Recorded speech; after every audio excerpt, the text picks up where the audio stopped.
ZipRecruiter is a proud sponsor of Without Warning podcast. Use code word WOW and search for jobs anytime, anywhere. The Lauren Agee case was hastily closed by authorities, but many questions remain. Come behind the curtain with private investigator Sheila Wysocki as she uncovers the truth about what happened to Lauren. This is Without Warning. Warning. The following episode contains details about sexual violence and elements that are graphic in nature.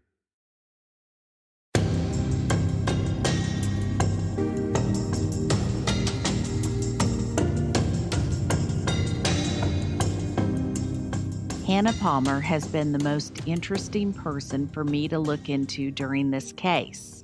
I have learned so much about her from many different people. Last week, you heard the rest of my interview with her before Erin Lilly walked in. You also heard my interview with Lauren's good friend Lexi and Lauren's mom Sherry from when people had gathered at Sherry's house the day after Lauren's death. Hannah's reaction when she walked into the room yelling, "It should have been me," was just odd. Let's continue to listen to my interview with Lexi and Sherry. Well, her and Sam both repeated that. It's my story. I'm sticking to it. Like, I don't, I know what I know what was said, and I know what happened. Y'all weren't there, blah, blah, blah. I mean, I feel like that was almost their trademark of this whole situation is it's my story, and I'm sticking to it. I mean, Sherry, how many times do you think Sam wrote that on social media? I don't know, 11, 12, Yeah. 20. I mean, and there's a lot of social media I was blocked from seeing, obviously. But it was shady from the moment that she stepped in this house. And do you remember Hannah's face, the black, it was weird. She looked like, you know how she wears her eyeliner? Y'all seen a picture? It's like this thick. Yeah. It looked like she had done that right here. And I'm just like, what's going on with your face? Like, she looked like she had just got drugged around the road is what she just looked terrible. And I thought this situation was shady from the time, I mean, when I picked up Sam, I was like, whatever, she's acting normal. Maybe she's really not that good of friends with Hannah. But then once we got here, as soon as Hannah walked through that door and as soon as Sam started, bullshitting about those text messages, I was like, this is too shady for me because it just didn't seem normal to me. Well, none of it seemed normal to me from the get-go. As soon as they told me Lauren drowned, I was like, she was a damn lifeguard and you're going to tell me that she drowned? Like, that makes zero sense. And then Hannah's attitude kind of solidified everything for me. But when Lexi made her written statement to the police, in it, she wrote that Hannah said to her, quote, "We all slept together in the tent, then woke up and Lauren was gone. That's my story and I'm sticking to it," end quote. I asked her to tell me more about that statement. So when she said that, I just kind of sat there and I'm like, well, what's the whole hammock thing? What do you mean I thought y'all were sleeping in a hammock? And she goes, the news is about to come on. You can watch it that way. And when we were watching it in there, I didn't know Hannah was sitting next to me. I just wasn't paying. There's so many people in the room, I just wasn't paying attention. And I was like, I just out loud when it came on, I was like, these assholes did it. I was like, there's no sugarcoating it. Hannah was sitting. I don't remember it, but Hannah was sitting here. Oh yeah, my God. Hannah was sitting right next to me. Yeah, I didn't want to be in the same room with Hannah. Yeah, it was just ridiculous to me that she had even come over here. Okay. To me, that's the type of thing. To me, it made her look like, I'm going to cover my ass and I'm going to go over there and make it look like I didn't do anything and that I'm Little Miss Innocent. No one was expecting Hannah to show up that day. Frankly, everyone was somewhat shocked she had. Sherry stated that when she walked through the door, everyone went silent. She wasn't invited, and according to Lexi, the only way she could have found out about it was through Samantha Arnold. Okay, take me through, because you're also in mourning. Mm-hmm. And so you're sitting there, your back's to her. Walk me through your mind had to be crowded with all these. That's what flared my temper. That's what pissed me off, is that here we are sitting here trying to like a mourning mom. She shouldn't have even walked in here. That was messed up to begin with. But to come in here and start screaming like that, that's what pissed me off. Because Sherry's like my second. That pisses me off. Sherry's like my mom. That just irritates me if someone's going to come in here after something like that happens and just all about you. I mean, that's just not how it should have gone. And when she walked in and said that, that's immediately what just irritated me, that she would come in and scream like that. And like Sherry said, it wasn't nothing that, it's not like she was one-on-one conversation. She was screaming this. I mean, like, when you say screaming, so there's a lot of noise going on because there's a lot of people here. There's not one person who did not hear her. When she walked in, everybody went quiet. That was my next question. It should have been me, and all my friends were like vapor locked. Yeah, everyone was in shock that she even walked through that door, because as soon as she walked in, you could hear a needle hit the floor, because people were like, did she really just have the balls to walk in here? Everybody was mad because Lauren had been missing as long as she'd been missing. And no one... And Hannah, who had my phone number, had Brian's phone number, had not reached out to either one of us for anything. I mean... But she's got enough time to get on social media, but she doesn't have enough time to call a girl's missing parent. So, it just doesn't make a lot of sense. That's not a normal reaction of somebody. When somebody, and y'all, I know this, when you're in mourning, your mind is going nuts. It's fogged up, and you have so many questions, and you can't focus really. So somebody to walk into a house and have the foresight to start saying that is weird. What a normal grieving person would have done is, if she had looked for Lauren, if she had tried to find her, if she had contacted you, she would have walked in and fallen to her knees or cried hysterically. Or apologized for not contacting somebody. Yeah, or say, come to hug me, or say, I'm sorry I didn't find her. A person in mourning can do strange things, but this didn't make sense. Generally, when someone's in mourning, they fall apart. Sherry was a good example of someone in mourning. I've put myself in Hannah's shoes about a million times, and over again when I keep saying it, I'm like, I would have found Sherry the second I walked in there and went out and hugged and be like, I'm so sorry. I should have contacted you. And I would have been like, it shouldn't have been what it was. I should have looked for a ball, but she just didn't do that. It's just... But now remember when Lauren was leaving and Hannah was in the car and they pulled over on the side of the road, Hannah did not look at me. I mean, we're car side by side, and she would not eye contact with me at all. And then Lauren gets out of the car, runs over, and I gave her the 2 hugs, and kissed her. I said, please be careful. But I thought that very odd. For someone not to look that Hannah wouldn't look up. You don't do that to parents. No. Okay, so when you're close to her, when you're looking at her face, what kind of reaction was she having? What kind of facial expressions? Was she engaged? Was she like deer in the headlight? What was she like? Like, I feel like almost like, oh shit, I've been caught type thing. Scared. Very scared. Anxious. Very scared. And I think when people, like when anyone tried, like even when I was talking to her in the bathroom when nobody else was around, she still had that look like, not that she was on drugs, but just the look like, what do I do? Like scared and just what do I do? Like she just had that type of attitude the whole time, I feel like. And that the last time I saw her was in that, I never saw her again after that. She never contacted me. I had reached out to her a couple of times, been like, hey, I want to talk, nothing. And then my number got blocked, and then right after that I got blocked on all over social media. She left within 14 days. Yeah, she was gone. Left and moved in with Aaron's mom.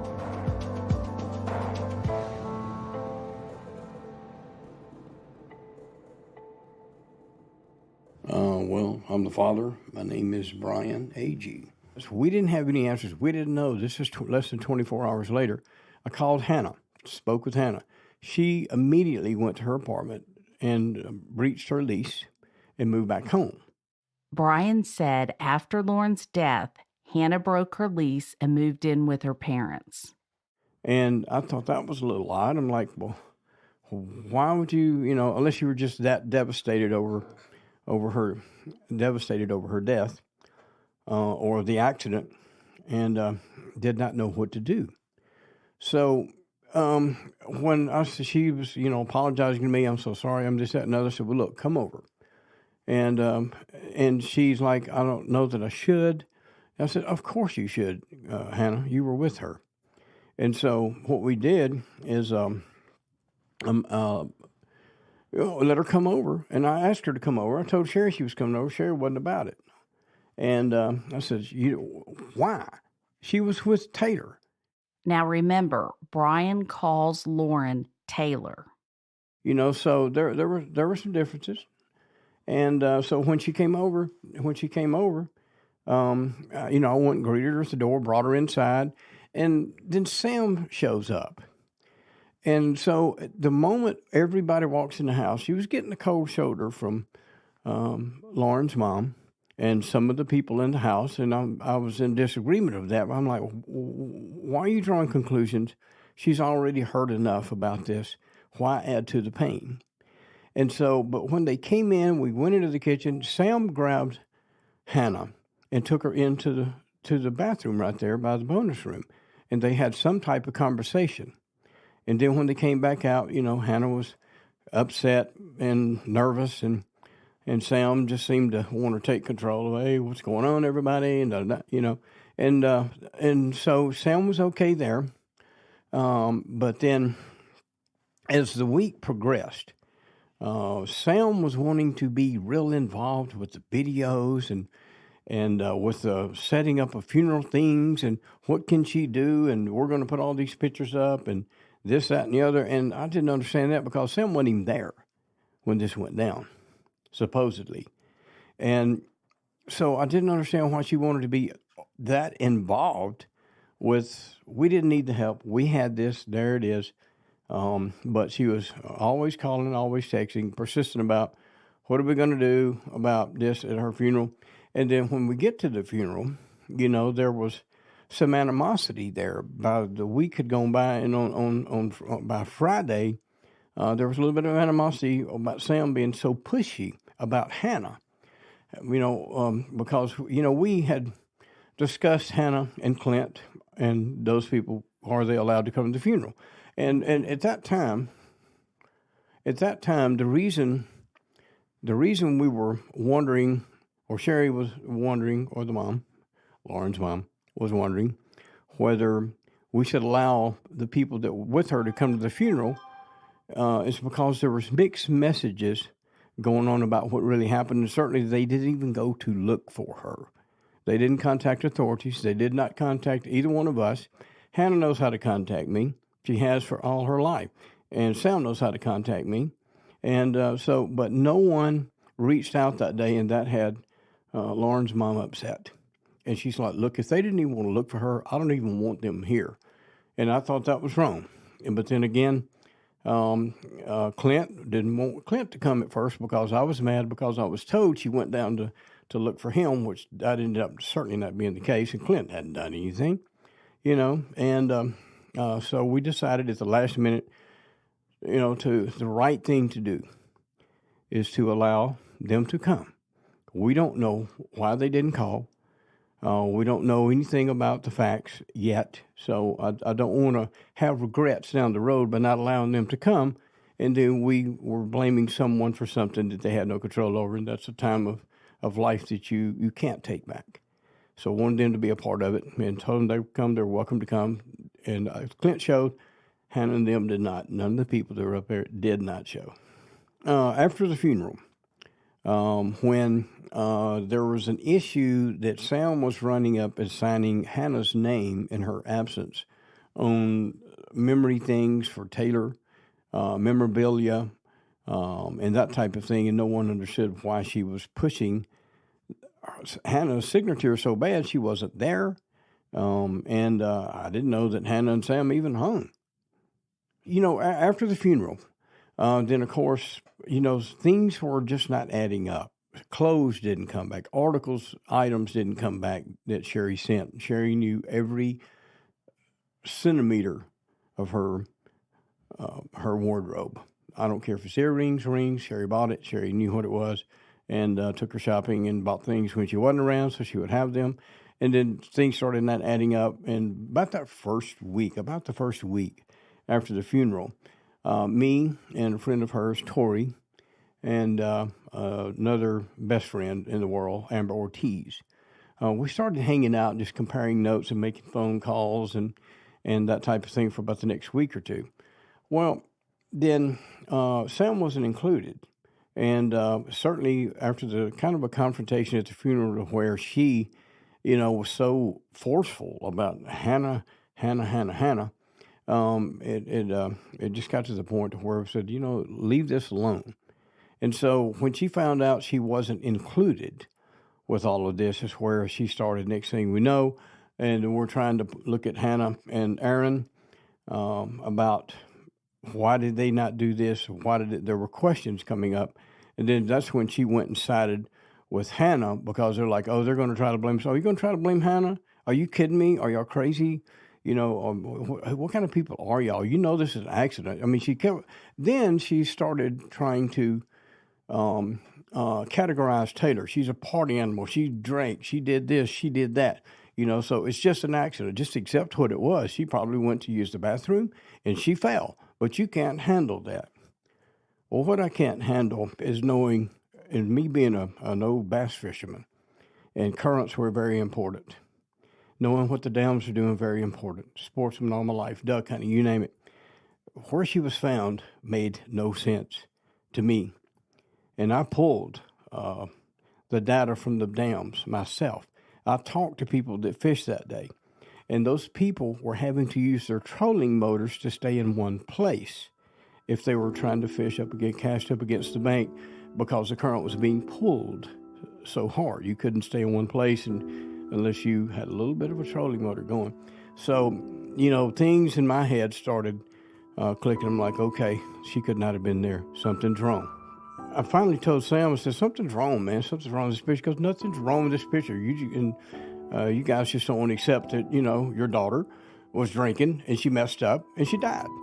And I was like, you got to be kidding me, Sam. I mean, so at that point is when Sherry started getting in on some of the rebuttal, and then and the text and the phone calls and the Facebook stuff. And then all of a sudden we started seeing things on there demeaning Taylor and trashing the family about who do we think we are, wanting answers. When we're just this or we're just that. And so at that point is when we cut it off. And then from there, it escalated into a full-blown trash campaign against the family and Taylor, and siding with Hannah and Aaron and that crew. And so we never understood that. But let me back up. We did understand that because we know who she is.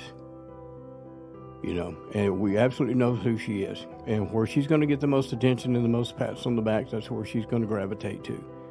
And I guess she thought she was being the hero to show that, I've got your back, Hannah, I've got your back, Hannah. I'm not going to let them talk like this about you. And from there forward in this entire investigation, I've just never, if Taylor was here, if she was here, if Lauren was here, and could get to Sam about what she has said and done, Sam, it would not be a pretty meeting. Because she would be in disbelief. She would not be in disbelief. She would say, I still get you from high school. This is what you've always done. But why would you do this to me and my family now when they don't know what's going on?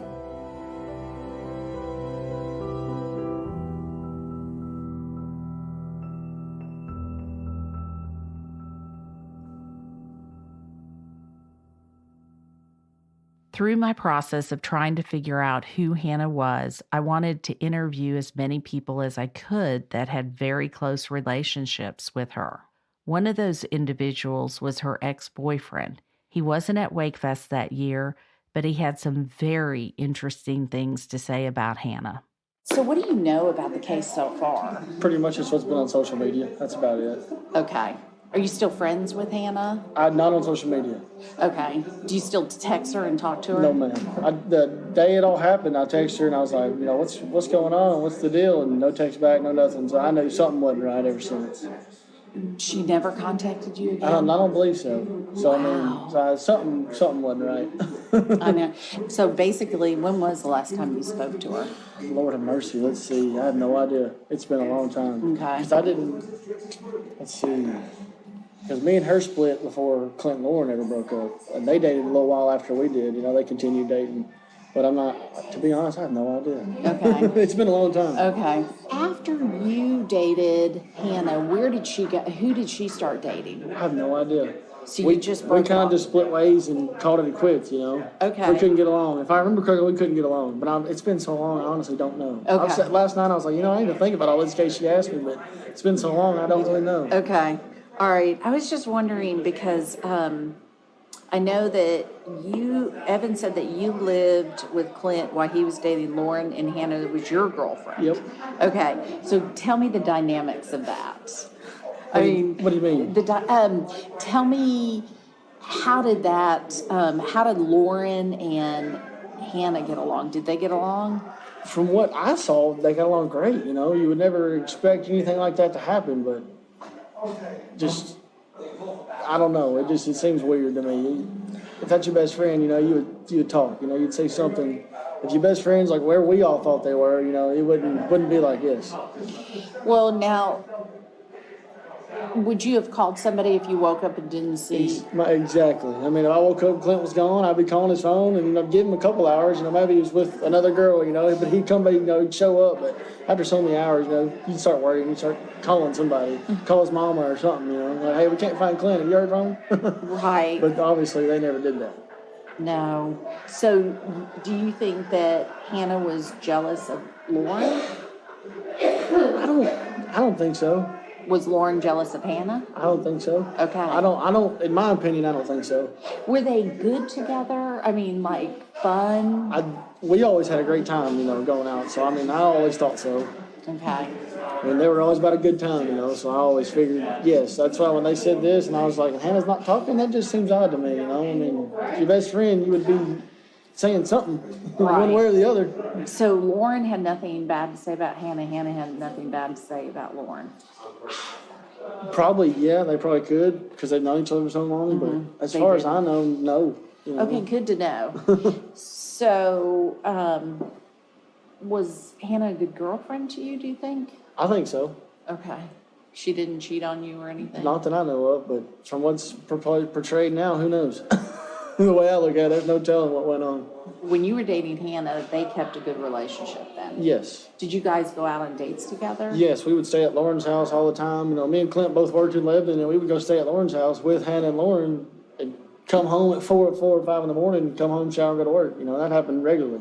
Okay. But that's why it just seemed so weird to me that she wouldn't talk. So when you were dating, well, first of all, how'd you meet her? Hannah? Through Lauren, one night at a party. Okay. Okay, so what did you, so the four of y'all would go out. What would you guys do? But at that point in our lives, we partied on it. Somebody's always having a bonfire or party every weekend. We were probably 19, 20 years old at that time, so. How old are you now? 24. Oh, okay. So would you say Hannah is bossy or submissive? Probably a little both. Okay. Honestly, a little both. All right. Well, that's a fair. Was she dominating in the relationship, telling you what to do? No. Did she morph into anything you wanted? Like if you... Yes, I can say that easily, yes. Okay. So if you wanted to do something, she was all on board? Yes.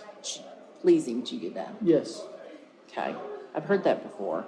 And then possessive. Was she possessive with you? It's been so long, honestly, I can't remember. Can't remember. That's fair. Did Hannah have a lot of friends? I assume. Only when we, messed around, she was always here in Wilson County. She didn't hang out with her friends in, I guess, Robertson County, that is. She didn't really... So the bonfires and stuff like that were all... We're always here. We would never go to their side of town and hang out. They'd always want to be on our side and hang out. That's interesting. Do you think there was a reason? Probably to keep us separate from whoever they had, on the back burners on that side of town. We would never go to their side of town and hang out with anybody. That's so wild. Yep. That's really wild. It never, concerned me then. I didn't care, didn't worry then. Now you look back and say, there's probably a reason. Yeah, it's probably a reason. So you don't know if she had other girlfriends besides Lauren then?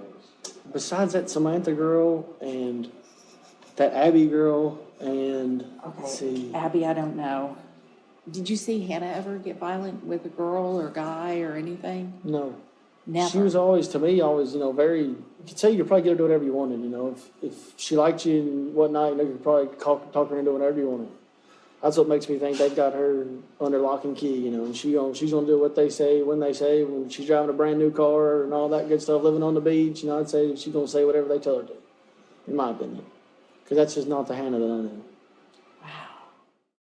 He just said he believes they have her under a lock and key and that she'd do whatever they say.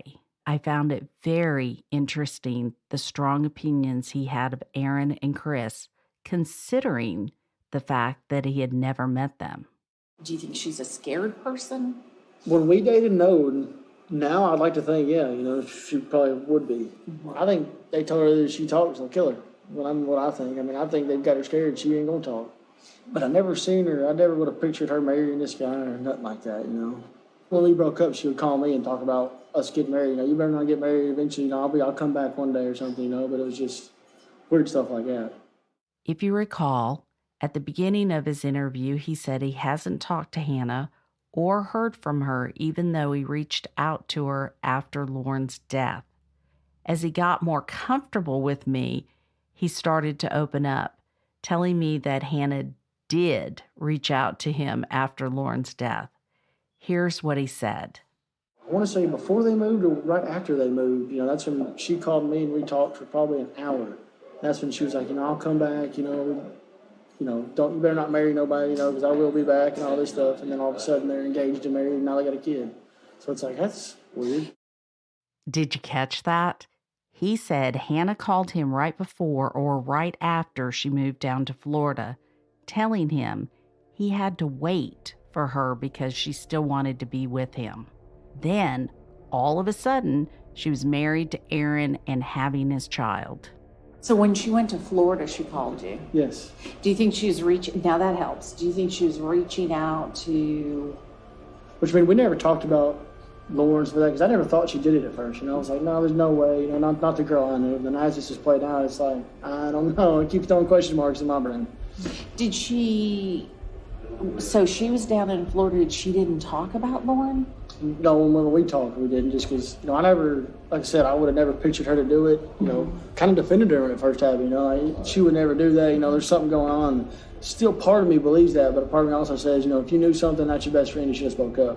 Don't care how innocent you are now, you know, it's beyond innocent part. But I will say, whenever she called me and we talked on the phone, she was, you know, she hid in that house, wherever they were, you know, she was, you could tell her voice, she was being quiet, you know, she wasn't, you know, happy-go-lucky like us talking, you know. You could tell something wasn't right. Right.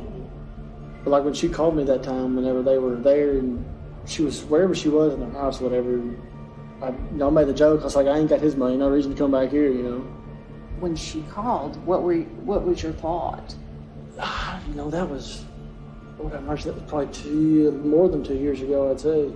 I don't even know. I was just astonished that she called, you know, when we talked. Or she first messaged me on Instagram and then sent me that picture. And I was just like, you know, that's weird. You know, not something you would do if you're, you know, moved to a whole different state with somebody I suppose you're supposed to be in love with. How'd you leave it with Hannah when she called you? What do you mean? Like, when she was down in Florida and she called you, how'd you leave it? Like, call me back sometime? Or... Yeah, I figured she was going to call me back, but after that, we haven't spoke since. Okay. Do you think she's capable of keeping a secret that big? I do. I don't think she's capable for a long time. I think eventually she's going to break, in my opinion. I don't see her being strong enough to keep that back, you know. That was my question. Is she a weak link? I think she would be. Okay. That's what kind of worried me at first, you know, but I mean, she's made her decision and she's going to have to live with it now. No matter what happens to her or him or that baby, in my opinion.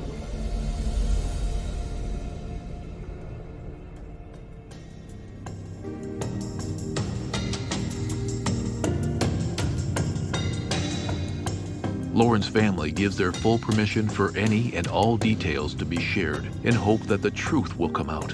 If you know anything at all, call 1-888-599-0008 or email tips@SheilaWysocki.com. Next time on Without Warning. We actually hung out with them. Oh, okay. For the whole weekend. And my mom called me on Friday and said, this is Steven on 2020. You need to watch it. So when we were watching it, our biggest concern was there was only 2 guys on that video, but there was actually 3 guys. Without Warning. Host, Executive Director, and Executive Producer, Sheila Wysocki. Producers, Katie Zitzman and Aaron Parker. Editors, Katie Zitzman and Aaron Parker. Mixing and mastering by Resonate Recordings. Narrator, Tim Evans. Thank you for listening to Without Warning.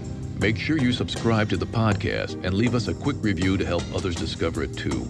If you or someone you know knows something about this case or the people involved, you can submit tips by emailing tips@SheilaWysocki.com.